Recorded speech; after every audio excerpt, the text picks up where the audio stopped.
SYL को लेकर पिछले 60 साल से पॉलिटिक्स हो रही है। SYL क्या है? SYL बनेगी सतलुज जमुना लिंक, पंजाब में इसका ऐसा बनेगा तो जो रावी ब्यास का पानी हरियाणा को मिलना है यहाँ पहुंचेगा। हरियाणा के नेता कहते हैं हम पानी लेकर रहेंगे, मामला सुप्रीम कोर्ट तक भी गया लेकिन पंजाब का हिस्सा नहीं बन रहा। अभी भगवंत मान जो CM है पंजाब के, उन्होंने कह दिया कि बूंद भी पानी नहीं देने के लिए हमारे पास, पंजाब के पास। उससे पहले अमरिंदर सिंह CM थे, उन्हें तो पंजाब हरियाणा के बीच जो समझौते हुए थे पानी को लेकर, इलाकों को लेकर, सारे रद्द कर दिए थे असेंबली के पास प्रस्ताव पास करके। लंबे समय से मामला लटका हुआ है। हरियाणा को, दक्षिणी हरियाणा को खासतौर पर पानी की बहुत जरूरत है। SYL बनेगी, पंजाब का हिस्सा तो पानी आएगा। इस मुद्दे पर बातचीत करने के लिए हमने RK Garg, retired engineer chief है इरिगेशन के और दिल्ली जल बोर्ड के टेक्निकल मेंबर भी रहे हैं, और इन्होंने ये जो पीछे हरियाणा गवर्नमेंट ने कमेटी बनाई थी SYL पर सलाह देने के लिए, उसके मेंबर भी रहे हैं और SYL पर एक किताब भी लिखी है। उनको हमने अपने स्टूडियो में बुलाया है। गर्ग साहब आपका आने के लिए जी नमस्कार। अपनी एक किताब दिखाएंगे। गर्ग साहब बताएं, समझाएं कि क्या मामला है SYL का। हर पॉलिटिशियन जिक्र करता है SYL। SYL का मुद्दा बेसिकली रावी ब्यास के पानी के बंटवारे का है।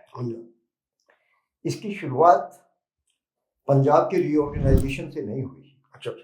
इसकी शुरुआत इनफैक्ट 1947 में हिंदुस्तान और पाकिस्तान के बंटवारे से ही हुई। बंटवारे की वजह से ये जरूरत हुई कि इंडस वाटर्स, इंडस में 5 नदियां मिलती हैं, इंडस वाटर्स का बंटवारा कैसे किया जाए। ये संधि हुई सितंबर 1960 में। दुर्भाग्य से, मेरे विचार से, हिंदुस्तान को पानी बहुत कम मिला उसमें, उस संधि में। यदि मैं थोड़ा सा आपको डेटा के हिसाब से बताऊं, 168.3 मिलियन एकड़ फीट टोटल पानी है इन सब नदियों का। जब 1941 का जो सेंसस है उसके हिसाब से हिंदुस्तान की जो पॉपुलेशन इस पानी पे डिपेंडेंट थी वो 46% थी और पाकिस्तान की जो पॉपुलेशन थी वो 54% थी। लेकिन कल्चरल कमांड एरिया पाकिस्तान में ज़्यादा था। पाकिस्तान में 66% था और हिंदुस्तान में 34% था। कल्चरल कमांड एरिया एक इम्पोर्टेंट आधार होता है पानी के बंटवारे का। लॉजिकली हमें 34% पानी इंडस सिस्टम से मिलना चाहिए था। पर जब इस पानी के बंटवारे की बातचीत चली और दोनों देशों ने बातचीत करनी शुरू की, पाकिस्तान और इंडिया अब पार्टीशन के बाद जब दोनों देशों ने बातचीत शुरू की, जो भारत की तरफ से क्लेम दाखिल हुआ वो सिर्फ 25% पानी का हुआ। इन्होंने ये कहा, भारत का जो क्लेम था वो ये था, वहाँ सारी नदियों का यदि हम बंटवारा करें तो 3 ईस्टर्न रिवर्स हैं, रावी, ब्यास, सतलुज, और इंडस, झेलम और चिनाब को वेस्टर्न रिवर्स कहते हैं। तो भारत की जो डिमांड थी वो ये थी कि तीनों ईस्टर्न रिवर्स का पानी भारत को मिले और चिनाब जो रिवर है, जो वेस्टर्न रिवर्स है, उनमें से भी 7% पानी की मांग की गई। इस टोटल पानी से हमारा जो डिमांड बनती थी वो सिर्फ 25% बनती थी, जो एक बहुत लॉजिकल और एक कंजर्वेटिव किस्म की डिमांड थी। आज़ादी से के पहले, बंटवारे से पहले ही, आज़ादी से पहले से ही एक योजना बनी थी चिनाब से 6 मिलियन एकड़ फीट पानी की डाइवर्जन की। एक टनल बननी थी, महाड़ू एक जगह है वहां से, और वो पानी को रावी नदी के पानी में आकर के डालना था और रावी से ब्यास वगैरह होता हुआ वो सारा हिंदुस्तान के, प्रेजेंट हिंदुस्तान के इलाके में आ जाना था। तो हमने ये कहा कि 7% पानी में जो हमने वेस्टर्न रिवर से मांगा उसमें से मेजर हिस्सा चिनाब का था जो 6 MAF बनता था। हमने ये भी बाद में ये कहा कि चलिए हमें 7% वेस्टर्न रिवर से मत दीजिएगा, सिर्फ 6% जो 6 MAF चिनाब से मांगा है सिर्फ वो पानी दे दीजिएगा। यदि वो पानी भी हमें मिलता तो हमारा हिस्सा बनता सिर्फ 23%। पर वर्ल्ड बैंक ने ये तजवीज़ दी कि सिर्फ ईस्टर्न रिवर्स भारत के पास रहें और वेस्टर्न रिवर्स पूरी पाकिस्तान को चली जाए। अनफॉर्चुनेटली मैं ये मानता हूं कि शायद उस वक्त की पॉलिटिकल लीडरशिप ने इसको इतना सिग्निफिकेंटली अप्रिशिएट नहीं किया कि इसके कॉन्सिक्वेंसेस क्या क्या होंगे। ये 1951 में एक भारत सरकार में एक मीटिंग हुई थी जिसमें ये तय किया गया था कि भाई 6 MAF पानी यदि हमें चिनाब से मिल जाता है तो हमारे पास काफी पानी होगा पंजाब की जरूरतों को पूरा करने के लिए, और जो बाकी सरप्लस पानी होगा वो हम राजस्थान को दे देंगे। 1954 में जब वर्ल्ड बैंक ने ये तजवीज दी कि सिर्फ ईस्टर्न रिवर्स भारत ले और वेस्टर्न रिवर्स पाकिस्तान पे जाए, तब ये तय था कि इसका मतलब ये होगा यदि मुझे 6 MAF पानी नहीं मिलेगा तो राजस्थान को काफी नुकसान होगा और इसका असर सारा राजस्थान पे पड़ेगा शॉर्टेज पे, क्योंकि ये तो तय था कि राजस्थान को पानी उतना ही मिलेगा जो सरप्लस होगा पंजाब की जरूरतों को पूरा करने के बाद। और जब भारत की तरफ से 1954 की प्रपोजल पे सहमति दी गई, वर्ल्ड बैंक के प्रपोजल पे सहमति दी, तब ये रिकॉर्ड भी किया गया कि इससे हमारे राजस्थान के काफी एरिया को पानी नहीं मिल पाएगा, हम डिप्राइव कर रहे हैं। ये एक पॉलिटिकल फैसला था, पॉलिटिकल फैसला हो गया, लेकिन जब ये तय हो गया तो भारत सरकार ने इस पानी का बंटवारा किया पंजाब और राजस्थान के बीच में। ये एक दुर्भाग्य से दूसरी गलती हुई। 1955 में इस पानी का बंटवारा किया गया।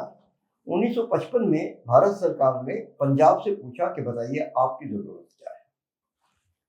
ये मैं समझ सकता हूं कि शायद दूरदर्शिता की कमी रही होगी।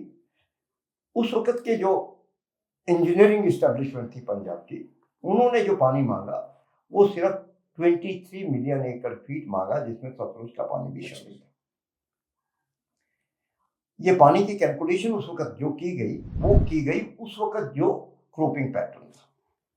उस वक्त सिर्फ 2.87 लाख हेक्टेयर में पैडी कल्टीवेशन होती थी। आज 28-29 लाख हेक्टेयर में खेती होती है। इस पानी का अंदाजा नहीं लगाया गया। और हमारा जो उस वक्त जो हरियाणा एरिया थे, ऑफ कोर्स उस वक्त कंबाइंड पंजाब था, लेकिन जो हरियाणा एरिया थे वो उठान पे थे, उन पे ग्रेविटी से पानी नहीं पहुंच सकता था। ये किसी के दिमाग में नहीं आई कि with the passage of time technology में सुधार होगा और हम लिफ्ट से पानी उठा पाएंगे और इस एरिया को हम इरिगेट कर पाएंगे। तो वो प्रोविजन भी उसमें नहीं किया गया। ये जो 23 मिलियन एकड़ फीट की डिमांड रखी गई थी, ये बहुत ही कंजर्वेटिव साइड में थी। अब क्योंकि यह पंजाब की अपनी डिमांड थी, इसमें केंद्र सरकार की तो कोई गलती नहीं थी। केंद्र सरकार ने इस डिमांड को पूरा का पूरा मान लिया और जो बाकी पानी बचा था वो राजस्थान को दे दिया।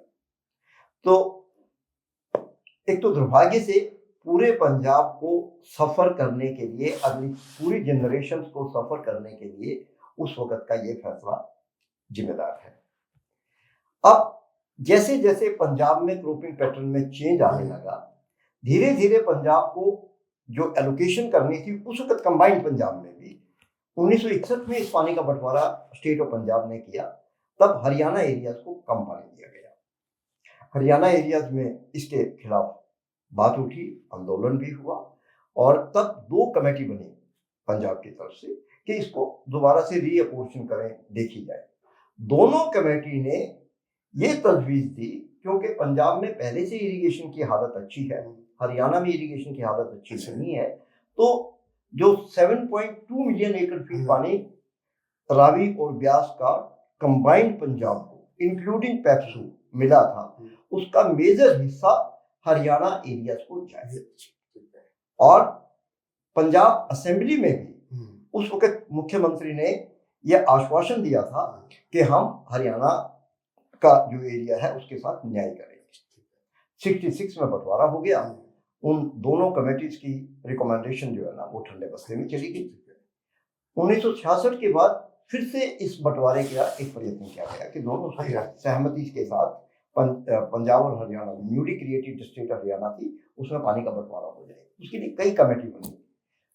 सब कमेटी में डीपी धर साहब की कमेटी बनी, वाई के मूर्ति चेयरमैन सेंट्रल वाटर कमीशन थे, उनकी कमेटी बनी, ML वाही जी जो चीफ इंजीनियर पंजाब थे, उनके तहत एक कमेटी बनी।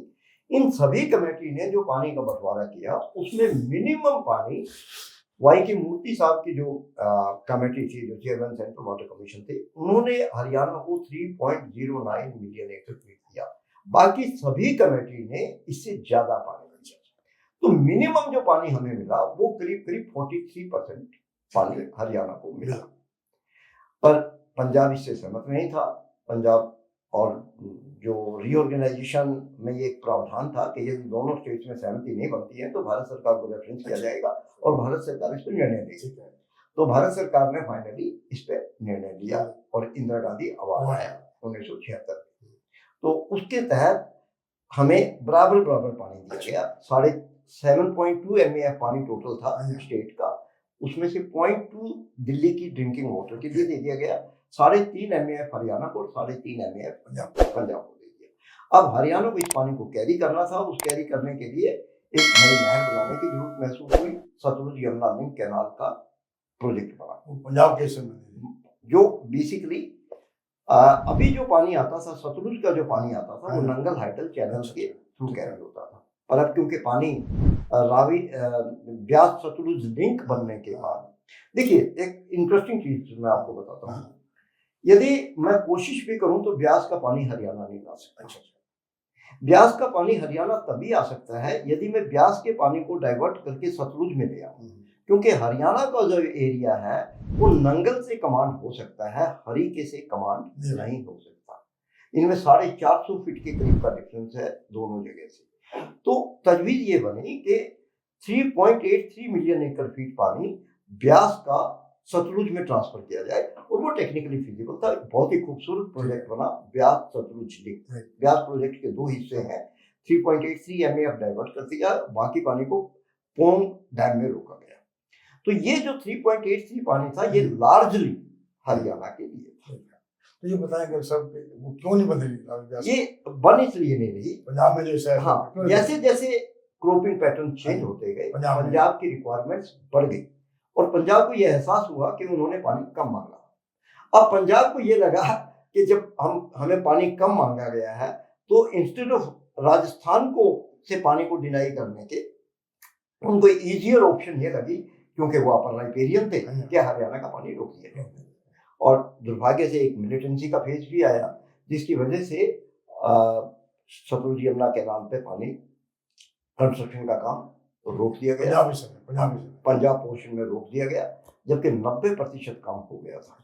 90% काम हो गया था, 700 करोड़ के करीब खर्चा हो गया था। और ये माने एक कितनी बड़ी नेशनल लॉस है कि इतना पैसा खर्च करने के बाद, इतनी जमीन ऑलरेडी इस्तेमाल करने के बाद उस काम को रोक दिया गया। 95 में पंजाब ने एक वाइट पेपर पब्लिश किया, उसमें ये कहा गया कि हम नहीं काम बनाएंगे।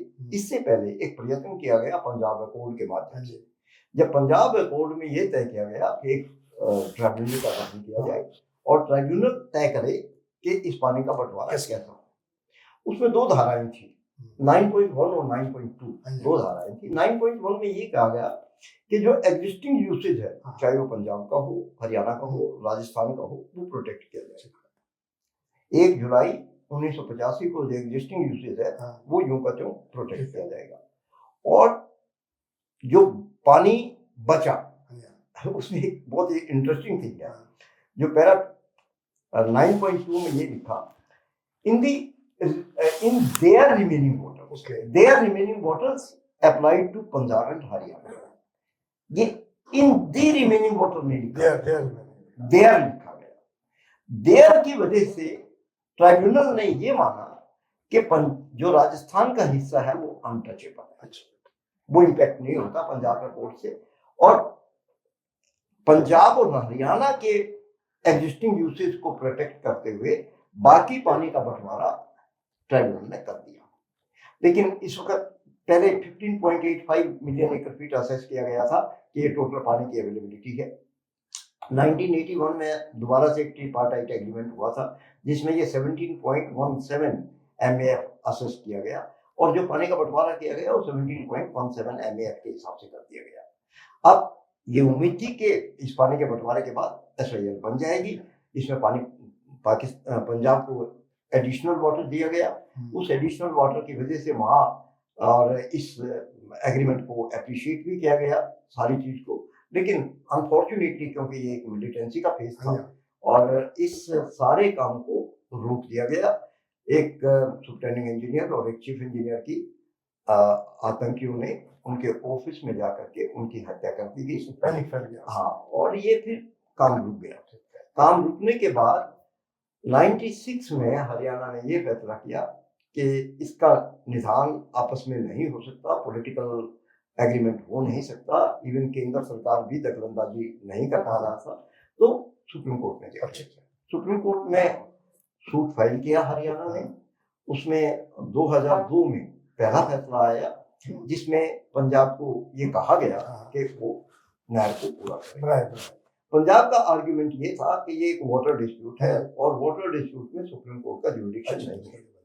आर्टिकल 262 कॉन्स्टिट्यूशन का ये कहता है कि पानी के किसी भी डिस्प्यूट में किसी भी कोर्ट की दखलंदाजी नहीं होगी, उसमें वो निपटारा ट्राइब्यूनल के माध्यम से करवाया जाएगा। पर ट्राइब्यूनल को तो हम ट्राई कर चुके हैं, ट्राइब्यूनल फैसला कर नहीं पाया था, इसलिए कोर्ट में गया। और फिर हरियाणा की तरफ से ये कन्विंस किया गया सुप्रीम कोर्ट को कि साहब ये वाटर डिस्प्यूट है ही नहीं।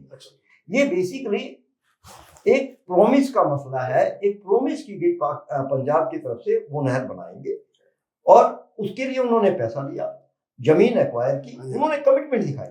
अब वो अपनी कमिटमेंट से बैक कर रहे हैं। तो सुप्रीम कोर्ट ने हरियाणा के हक में फैसला किया। उसके ऊपर पंजाब दोबारा से कोर्ट में गया। उसका निपटारा फिर 2004 के फैसले में हुआ, जहां ये कहा गया कि यदि पंजाब नहीं बना सकता है तो केंद्र सरकार अपनी किसी एजेंसी के माध्यम से इस नहर को बनवाए। तब हरियाणा को ये पूरी उम्मीद थी कि अब तो नहर बन जाएगी क्योंकि केंद्र सरकार की जिम्मेदारी दे दी गई है। पर पंजाब ने कैप्टन अमरिंदर सिंह उस वक्त सेवा करते थे, उन्होंने एक टर्मिनेशन ऑफ एक्ट्स कर दिया, एक एक्ट पास कर दिया। टर्मिनेशन ऑफ एग्रीमेंट के रावी ब्यास के पानी के बंटवारे पे जितने भी एग्रीमेंट्स हैं, चाहे वो रीऑर्गेनाइजेशन हो, चाहे 1981 का ट्रिपार्टाइट एग्रीमेंट हो, चाहे 1976 का अवार्ड हो, उन सबको निरस्त कर दिया। जाहिरा तौर पे ये गलत था, बिकॉज एक इंटरस्टेट रिवर में कोई भी एक स्टेट यूनिलेटरल फैसले नहीं कर सकती। तो उस पर एक प्रेसिडेंशियल रेफरेंस हुआ। उस वक्त हरियाणा के पास एक और चॉइस थी, वो मेरे हिसाब से कंटेम्प्ट फाइल की जानी चाहिए थी। मैंने अपनी पुस्तक में भी इसका जिक्र किया है, पर मैं उस पर नहीं ज़्यादा बोलना चाहता क्योंकि वो कोई पॉलिटिकल रीजन रहा होगा जिसकी वजह से कंटेम्प्ट फाइल नहीं की गई। और हम सिर्फ इस चीज पे डिपेंड किया हमने कि देखिए प्रेसिडेंशियल रेफरेंस में क्या फैसला आता है। प्रेसिडेंशियल रेफरेंस में सुप्रीम कोर्ट जो फैसला देता है वो एडवाइजरी होता है। अनफॉर्चुनेटली हरियाणा ने अपनी चॉइसेस को कर्टेल किया उसे, और 1905 में ये प्रेसिडेंशियल रेफरेंस हुआ था। अच्छा, ये फिर एक दोबारा से अनफॉर्चुनेट बात थी कि इसका फैसला 2016 में हुआ। ये सुप्रीम कोर्ट के इतिहास में कभी नहीं हुआ कि प्रेसिडेंशियल रेफरेंस को फैसला करने में 11 साल लगे। इसमें भी कहीं ना कहीं थोड़ी सी हरियाणा सरकार की कोताही रही। 2005 में जब इस विषय को हम मेंशन करना चाहते थे सुप्रीम कोर्ट में एक तुरंत हियरिंग के लिए, कहीं ना कहीं उस वक्त पंजाब के इलेक्शंस की वजह से उस वक्त की सरकार ने थोड़ा सा सुस्ती दिखाई। खैर इस पे भी मैं ज्यादा नहीं बोलूंगा क्योंकि ये भी एक पॉलिटिकल मसला है। अब 2016 में प्रेसिडेंशियल रेफरेंस भी डिसाइड हो गया। अच्छा, प्रेसिडेंशियल रेफरेंस डिसाइड हो गया, वो भी हरियाणा के पक्ष में हुआ और वो एक एडवाइजरी ओपिनियन है। उसके बेसिस पे अभी तक भी जो टर्मिनेशन ऑफ एग्रीमेंट्स एक्ट है उसको निरस्त नहीं किया गया है। और दोनों सरकारों को सुप्रीम कोर्ट की ये हिदायत है कि आपस में मिलजुल करके इसका फैसला करें।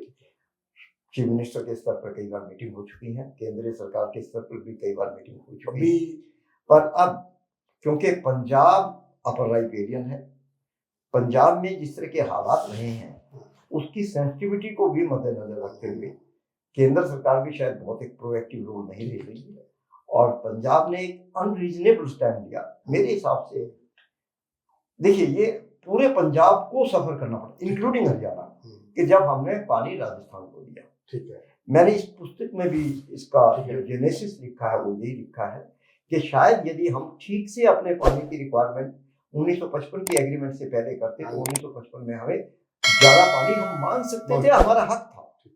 और तब पंजाब को ये जरूरत ना होती कि वो हरियाणा एरियाज को उस पानी के हिस्से से डिप्राइव करे, लेकिन सारे ये फैक्टर्स कंबाइन होने से अब पंजाब की डिमांड भी उस तरह से बढ़ गई है कि मैं ये कह सकता हूँ एज एन इंजीनियर के शायद पानी के पंजाब के पास बहुत सरप्लस वाटर नहीं होगा, पर फिर भी पंजाब चाहे तो लॉजिकली और कंसिडरेशंस के बेसिस पे कुछ पानी सरप्लस कर सकता है। यदि एसवाईएल ना भी बनाना चाहे वो एग्जिस्टिंग कैनाल से भी कुछ पानी हरियाणा को दे सकते हैं।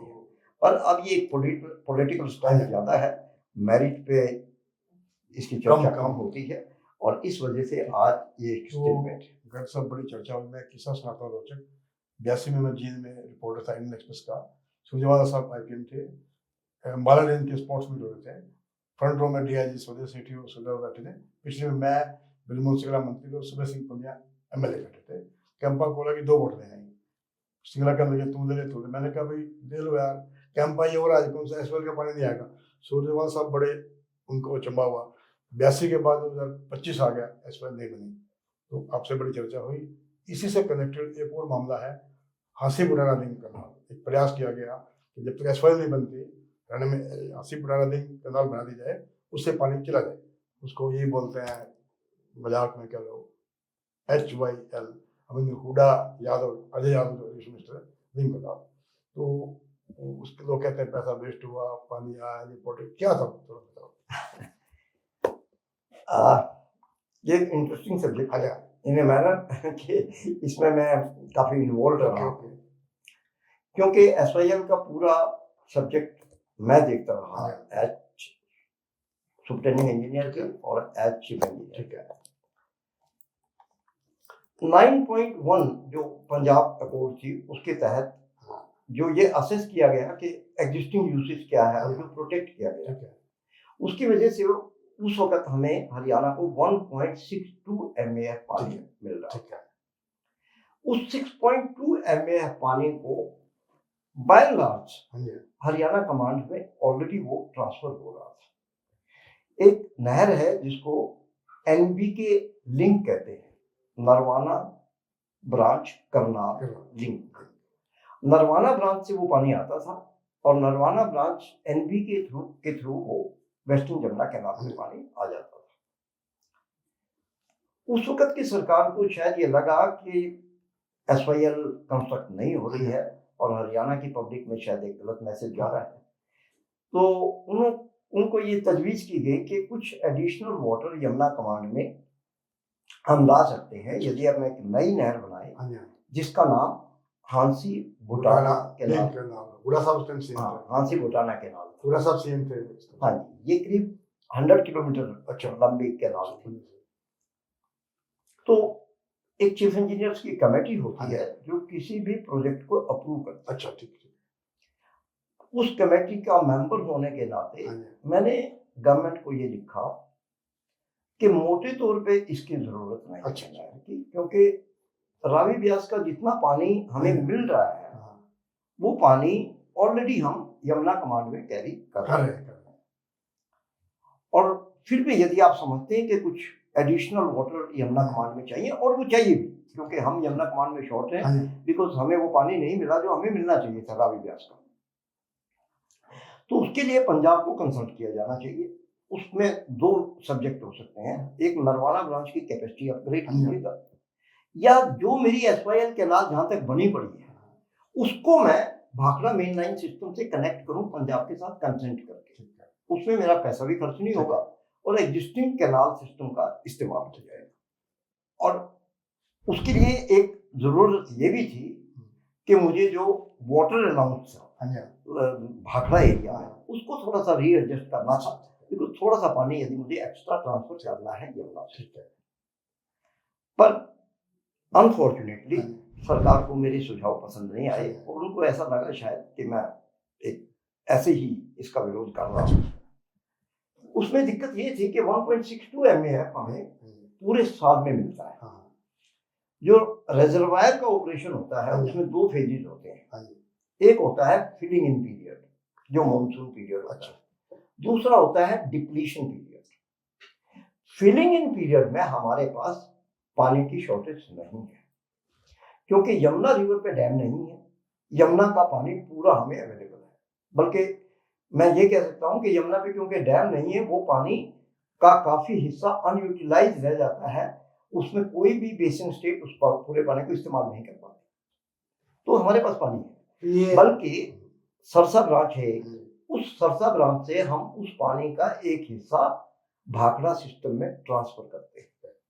तो हमारी जो मेन इशू है वो था डिप्लीशन पीरियड का जो विंटर, और जिसमें माने आप यदि फसल के हिसाब से देखें तो वीट क्रॉपिंग के लिए हमारे पास पानी की कमी है। और ये सही है कि हमें पानी और चाहिए, हम कोई भी सिस्टम बिल्कुल कर लें। हाथी बुटाना एक इस तरह का प्रपोजल था, लेकिन हाथी बुटाना की लिमिटेशन ये थी, मैंने जो कहा कि एक तो हाथी बुटाना के लिए ऑलरेडी जो मेरा डिप्लीशन पीरियड में हमारा जो हिस्सा बन रहा था रावी व्यास से, वो करीब 1.1 MAF बनता था, 1.6, और वो पूरा का पूरा पानी NBK लिंक से हमारे पास ऑलरेडी आ रहा था। तो मुझे लगा कि एक दूसरी नहर की जरूरत है, और यदि मैं नहर बनाऊंगा भी तो उसमें पानी आएगा कहाँ से, सोर्स ही नहीं है। सेकेंडली इसमें कुछ इंजीनियरिंग इशू भी थे। इसकी जो स्लोप थी वो सिर्फ 0.06 रखी गई, जबकि 0.1 से नीचे कोई नहर हरियाणा में अब तक बनी नहीं है। और जो बेसिकली रीजनेबल स्लोप है वो 0.12 से 0.15 होती है, मतलब टेक्निकली भी पॉसिबल है। उसका एक इशू था। तो खैर एक चीफ इंजीनियर के नाते मैं सिर्फ अपनी आपत्ति दर्ज कर सकता था। ये फैसला सरकार का था, सरकार ने उस नहर को, सरकार नाराज भी हो गई थी आपसे। हाँ, सरकार ने उसको नहर को बनाया। हाँ, वो मुझसे नाराज हुई, वो अलग कहानी है, मैं नहीं चाहता कि उस पर भी कोई चर्चा करूं। एक उसमें आता है कि पंचर भी कर सकते हैं, मतलब कह रहा उस पर्टिकुलर एरिया से नहर में से पानी ले लेंगे, पंचर कर देंगे, वो कर सकते हैं नहीं कर सकते, वो केस चला गया। हाँ नहीं, उसमें कई तरह के मसले थे। उसमें माने कई ड्रेनेज क्रॉसिंग थी, उसका ध्यान नहीं रखा। उसको ध्यान रखते तो हमारी स्लोप पे और उसकी एफिकेसी कम हो जानी थी। तो ये नहर 2008 में पूरी हो गई। करीब 1300-1400 हेक्टेयर जमीन लगी, 400 करोड़ के करीब पैसा लगा, मतलब वो वेस्ट गया सारा। और हुआ ये कि पंजाब और राजस्थान दोनों ही राज्यों ने सुप्रीम कोर्ट को अप्रोच किया इस नहर के ऑपरेशन के खिलाफ, और एक इंटरिम ऑर्डर सुप्रीम कोर्ट की तरफ से पास किया गया कि क्योंकि भाखड़ा मेन कैनाल एक इंटरस्टेट कैनाल है, उससे हरियाणा ऑन इट्स ओन पानी विड्रॉ नहीं कर सकता बिना राजस्थान और पंजाब की सहमति के। दुर्भाग्य से आज करीब 17 साल हो गए हैं ये नहर बनी हुई है, और इस नहर की कोई उपयोगिता नहीं हो रही है, बल्कि 1400 हेक्टेयर की जमीन में यदि मैं ये देखूं कि कितनी कल्टीवेशन मेरी हो जाती है ओवर द ईयर्स में डिप्राइव की है हमने ये लैंड, और इस तरह के फैसले हो जाते हैं हमारे यहाँ। जब कई बार टेक्निकल कंसिडरेशन से की बजाय पॉलिटिकल कंसिडरेशन ज्यादा डोमिनेट हो जाती है। आपका मानना है कि आसिफ बुटाना ने पॉलिटिकल कंसिडरेशन में प्रोग्राम करके टेक्निकल एडवाइस को इग्नोर किया? व्यक्तिगत तौर पर मैं ये मानता हूं। तो मैं वहाँ पे कुछ पिछले साल गया था, वहाँ पे जाकर पंचर करनी थी, चौकी बनी हुई वहाँ पे, चौकी मतलब कि कोई टेररिस्ट उसको होना कर दे। मुझे अभी तक वो चौकी है, इतना पैसा खर्च हो रहा है, चौकी में भी खर्च हो रहा है, पैसा वेस्ट हो रहा है। चलो पॉलिटिकल कारणों से चलता रहता है। जब जब इलेक्शन आएंगे हरियाणा में या पंजाब में, एसवाईएल का मामला फिर गर्म होगा। एसवाईएल बनेगी नहीं बनेगी, रावी व्यास का पानी मिलेगा ना मिलेगा, ये अभी बहुत दूर की बात है। मैंने अपनी इस पुस्तक में भी जिक्र किया है, यदि पंजाब एग्री करे और हमें कुछ अतिरिक्त पानी दे एग्जिस्टिंग भाखड़ा मेन से, फिर इस नहर की उपयोगिता हो सकती है। इस वो पानी क्योंकि एनबीके की कैपेसिटी नहीं है तो इस नहर से लाया जा सकता है, भले ही स्लोप कम है, पर चलिए चाहे पंपिंग इंट्रोड्यूस करें कुछ भी करें, पर इस नहर की उपयोगिता हो सकती है। और ये सवाल ये होता है पॉलिटिकल इतना सेंसिटिव इशू हो गया है, एक बूंद भी पानी पंजाब फालतू नहीं, तो वहाँ पे एकदम सरकार के खिलाफ बड़ा बवाल मचा था। ये अनफॉर्चुनेटली हमारी जो डिसीजन मेकिंग प्रोटोकॉल है, ये उसको भी चैलेंज है कि हम मिल बैठ करके कोई फैसला कर नहीं पाते। तो गर्ग साहब, आपने इस नाजुक मुद्दे पर चर्चा की, हमारे स्टूडियो में आए, आपका बहुत बहुत शुक्रिया। Thank you.